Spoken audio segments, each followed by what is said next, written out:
Running a Fever episode 64. Time. 72 hours a day is all I ask. That's all I want, 72 hours. Started at the Botanical Gardens today. Surprisingly busy today. I've already passed 3 or 4, maybe 5 people. And just been going for a few minutes. And here comes another one. Chose it because I have a feeling it is the most convenient place to start my workout in terms of the available parking, traffic, and distance. In other words, how quickly can I get on the trail and off the trail?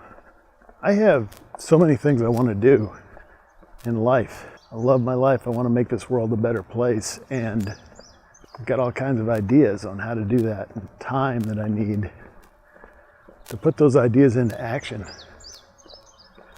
So if I can't get my 72 hours a day, I'm just going to have to live a really, really long life. So I'm committed to doing that, but I don't really want to work out for an hour or more a day. I'm trying to do that now just to get started on this trail, kind of extending my range walking wise, not necessarily for the strength training. There I just want to improve my strength, increase my muscle mass so my body is more efficient. Burning fat. I don't know if it's really more efficient.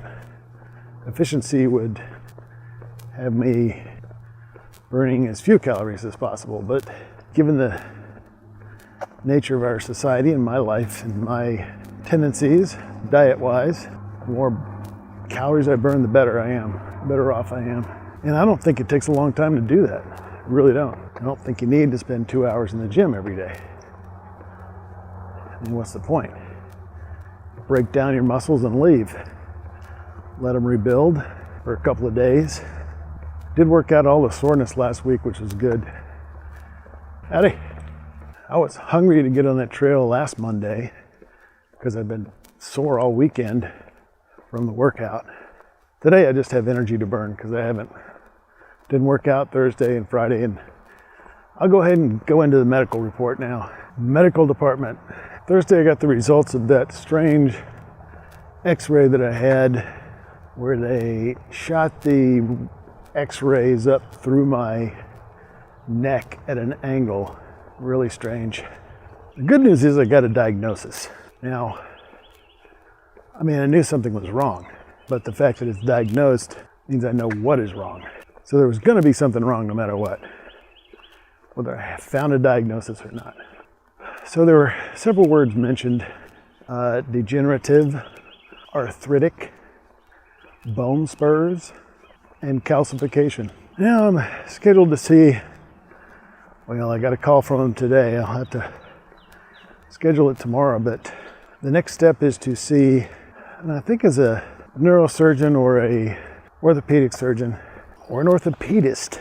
I'm going to have to ask him because I know there's a difference. One of them probably deals with joints and things like that. The other one deals with spine, back, things which would probably be mine, although there is a joint and my neck, and neck is a joint. Now this kind of took me aback. Of course, I immediately Googled everything, and of course there's always, some natural remedy out there. I think people want that, so people want something, those things naturally appear. How true or Bible that is, I don't really know at this point.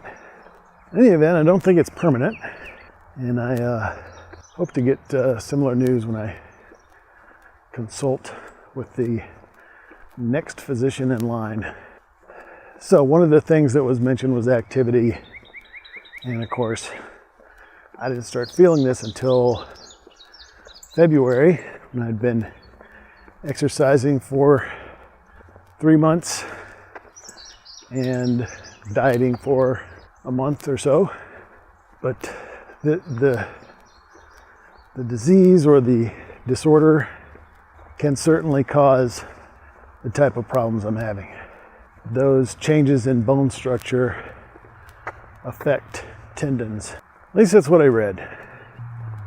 And of course there are plenty of medical journal articles out there, which are probably trustworthy, but who can read those? I can't even tell what they're using for. Their statistical language is incomprehensible to me. And I'm a pretty smart, well-read guy, but yeah, that stuff is, a lot of it is beyond what I can understand. It's very specific to this technical field, but that's why we have medical professionals, and that's why I strongly recommend using them whenever needed, and I've needed them a lot lately. And I went this direction, which is, I don't know, let's just say I'm heading north from the botanical gardens, mainly because it's easier to count. You know, the other way, I wind up in Veterans Park in the sort of vague nebula of where is this on the trail, because you go from 0.25 to 5.3 or something like that. And this way we're counting down from 3.8. So I'm going 2 miles out and 2 miles back. Try to do 4 miles today. So 2.8, 1.8, and I turn. No problem. And as far as the terrain goes, it doesn't matter as much anymore where I go because I'm covering more than a third of the trail. So this means I'll probably see a variety of terrain. This is mostly flat. I don't know if I'll get to the hills on this one, but there's probably one way I can go where I hit the hills in both directions, and that would be pretty challenging. May try that next time. So I've gone with the convenience aspect in order to put more hours in my day, more time to do other things. But as long as I keep extending my distance, the time is going to increase. It's just no getting around that. Over a mile now, 22, almost 23 minutes into the workout, and I'm going to get some shade. I am wearing sunscreen today, but you know, I was in such a hurry to get out of the house. I put it on my face and my neck and all that, but I forgot to put it on my arms. I'm going to get some burn on my arms. Very fair skin. It's even more important for someone like myself. For you, if you are fair-skinned and you get these third-degree burns that can be caused by the sun easily, it's more important that you protect yourself. Most people out here are in their own microcosm, listening to music. That's fine. It's not like they're going to have people like me all the time to say hello to and never see again, or maybe see on the way back. I passed at least 3 people who were apparently talking on the phone while they were walking. Trying to push my pace to save time and increase my heart rate a little bit, work a little harder. So I think I've done that. I'm no longer, I think, walking a 20-minute mile, probably shorter than that, maybe 18, 2.3, so I'm a mile and a half in.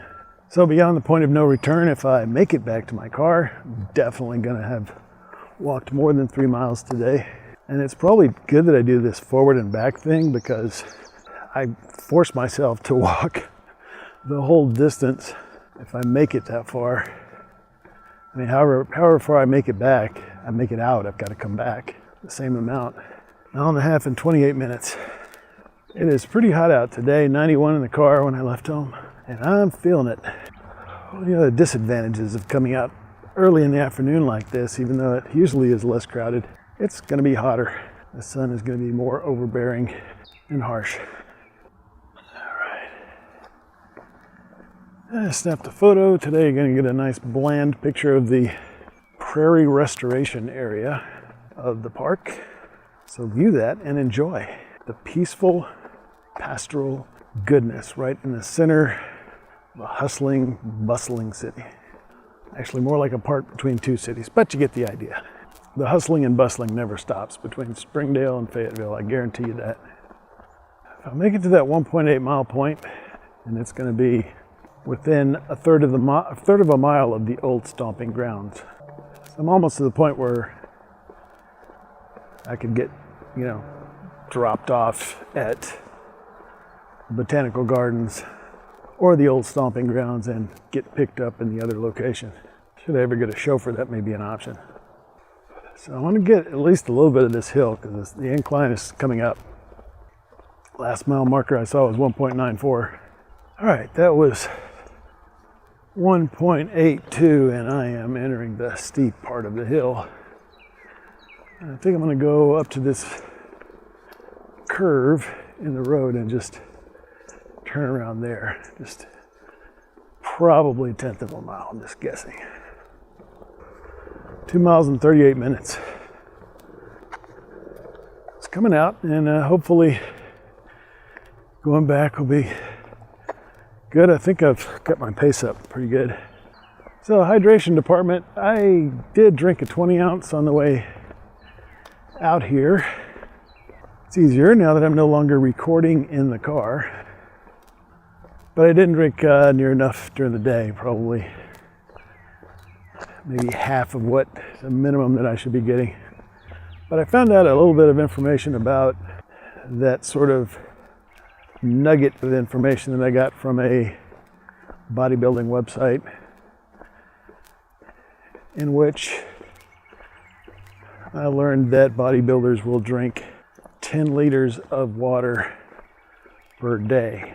And I found out that's not exactly true on a consistent day in, day out, year in, year out basis. I found a very interesting video, and you can probably find it, workout tips from actors or something like that. And it's from these guys who they have to look good on film. So what do they have to do for that? If they're playing a guy who's really muscular like a superhero, Hugh Jackman was one of the guys, Ben Affleck, and some of those guys who have played these roles of characters that are supposed to be really strong and big and muscular, and no fat, of course. I mean, it's easy to draw somebody like that in a comic book. To actually look like that is not so easy. And one of the bodybuilding tricks is, and when bodybuilders, part of their thing is posing. So they need to display their muscles and definition and things like that. The only way you get definition is to have as little fat as possible. But it's not just fat. You've probably heard that the body's 2/3 water. So a lot of that's going to be water.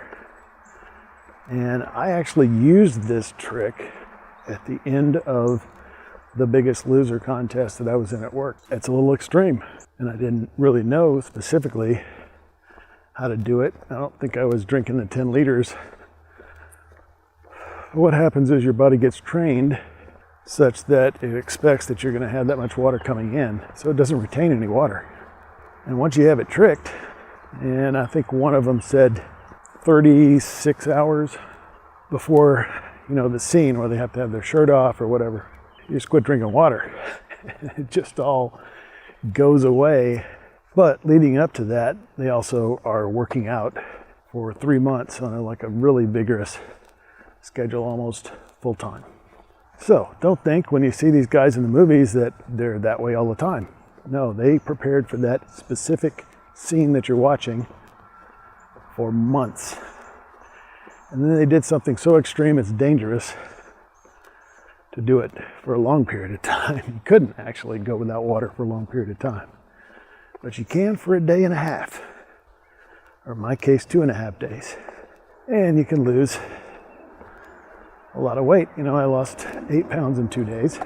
But it's all water. You gotta put it back into your body. It's not really helping you in the long run. Which is why I don't count that 8 pounds in my baseline here today. My baseline is 212, not 204. And it's an interesting video if you ever get to watch it, that, it sounds like they all had the same trainer or chef or dietitian or whatever, because they all were pretty much at least twice the calories you would need for a regular person, right? 4,000, 4,500 calories, but it's all chicken. And not fried chicken, just chicken. And steamed vegetables. Maybe some brown rice. So there you go. All these changes in the body. 70% diet, 30% exercise. Okay. So we're at about 3 miles now. 46 minutes. I probably didn't calculate that correctly. No. 2.4 miles. Pace hasn't really changed. I'm just taking some longer steps, and I'm Definitely feeling it, but I'm not losing my energy. Pretty good episode today. I mean, I walked 4 miles and talked about time and how to best take advantage of it. I'm gonna keep on doing that because I want to live as long as possible because I love my life. I hope you do too. So keep the fever. I will talk to you next time. This is the Padua Podcast Network. PaduaMedia.com.